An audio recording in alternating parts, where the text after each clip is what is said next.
Day 2 News. We enlighten the dark side.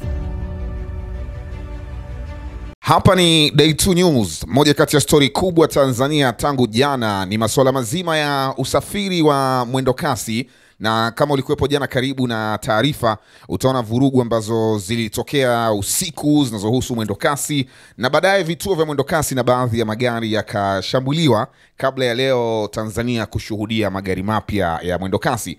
Sasa taarifa ikufikia kwamba mwenyekiti wa Chama cha Demokrasia na Maendeleo Chadema jimbo la Kibamba Dar es Salaam, Ernest Mgawe, anashikiliwa na jeshi la polisi, ikielezwa kuwa anatuhumiwa kutenda makosa mawili ambayo ni kuhamasisha maandamano na kuhamasisha watu kufanya fujo kwenye vituo vya magari ya mwendo kasi.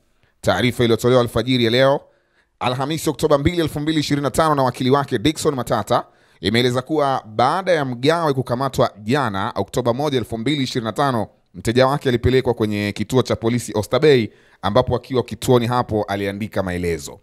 Wakili Matata anasema ilipofika majira ya saa 6:30 usiku, maafisa wa jeshi la polisi wakiambatana na mtuhumiwa na wakili wake walielekea nyumbani kwa mtuhumiwa Kibamba kwa ajili ya kufanya upekuzi katika makazi yake. Muda huu saa 11:21 alfajiri ndio tumetoka Kibamba na kufika Oysterbay polisi baada ya kumaliza zoezi la upekuzi ambalo polisi hawajapata kitu chochote kinachohusiana na tuhuma zinazomkabili, alisema wakili Matata.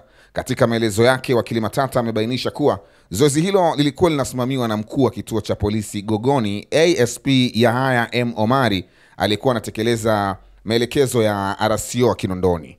Kuhusu swala la dhamana ya mteja wake, wakati anaandika taarifa hiyo alfajiri ya leo, wakili huyo alitoa wito na subira, huku akiahidi kuendelea kufuatilia mchakato huo wa dhamana siku ya leo. Day 2 News tunamtafuta wakili Matata, kama tukimpata tutakupa update ya hii taarifa uweze kufahamu kwamba Mgawe, mwenyekiti wa Chadema jimbo la Kibamba, amepata dhamana ama imekuaje. Ila kwa sasa taarifa ikufikie hivyo kama ilivyo kutokea hapa Day 2 News. Cha muhimu zaidi ni kusubscribe ili kuendelea kutunga mkono, kulike na kushare pia. Mimi ni Zungo. Day 2 News. We enlighten the dark side.